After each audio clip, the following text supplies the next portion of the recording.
Welcome to Tarifa. Tarifa never disappoints. If you're in a good mood or in a bad mood, it doesn't matter.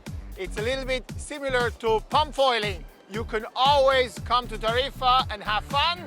You can always go Pumpfoiling in Switzerland and you will always have fun.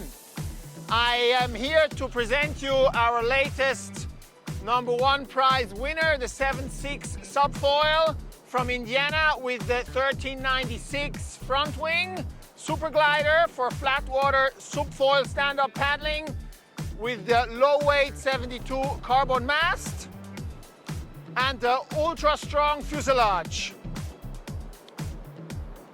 This is our 95 blade paddle, and of course, last but not least, the Hydroskate, which has its unique story how it got developed.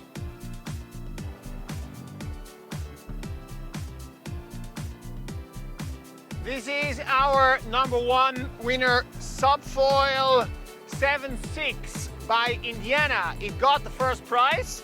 It's shaped as usual by Gunnar Binyash. It goes in this setup for flat water stand-up subfoiling. If you want to do a flat water start, it comes with the 1396 front wing, the ultra strong fuselage, and the 336 stabilizer. You can put a 1-degree angle up front and a 2-degree angle in the back, so it's easier to paddle up the subfoil on flat water. I practiced about 4 hours in Tarifa, and I would say it's completely manageable. So you should try as well.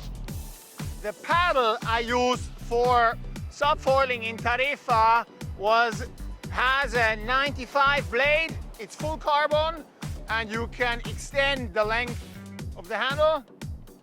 Super light, very practical for subfoiling by Indiana.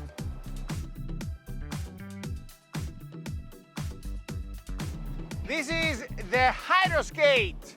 It has a unique story to itself.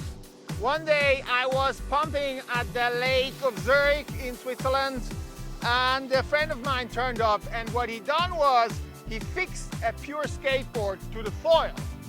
And I thought that was a crazy good idea, because too big of a board is always a nuisance when you go pumpfoiling in Switzerland with a bike.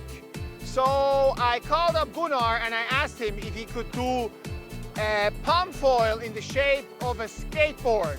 It didn't take long, I would say about 2 days, and he sent me a design of a prototype for the Hydroskate. And since then, we produced the board in the next 2 weeks. Maurus produced the board in the next 2 weeks. And since then, it's my total favorite board because it's small, it's handsome, it's super stiff. People ask me, you never broke a Hydroskate? And I said, no, I never broke a Hydroskate. It's unbreakable. And it's totally pumpable. I pump it a lot. You can also use it for kite foiling. You can fix straps. And you can also, of course, do backflips or try to do backflips while you're pumpfoiling. But I think that's not for me. I think that's for the younger generation to try.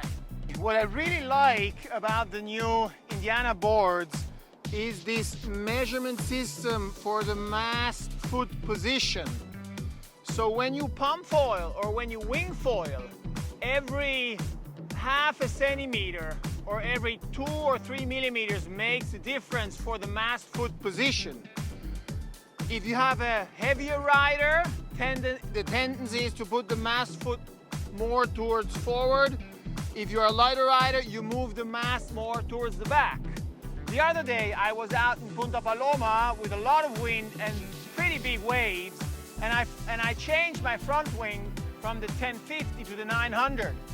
And I forgot to move the mast, and I was like, why am I not flying? It didn't work. And then I thought, oh, I forgot to move my mast foot 1.5 centimeters to the back. So this really matters. Mast foot position is key when you start to pump foil, when you wing foil, or when you flat water subfoil. We have the same measurement system on our 7.6 subfoil board with the arrow that shows you the exact middle of the mast. Details matter. Thanks guys, this is it from Tarifa. We had a great time.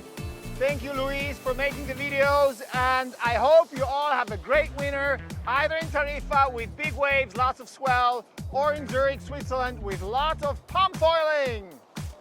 Yeah.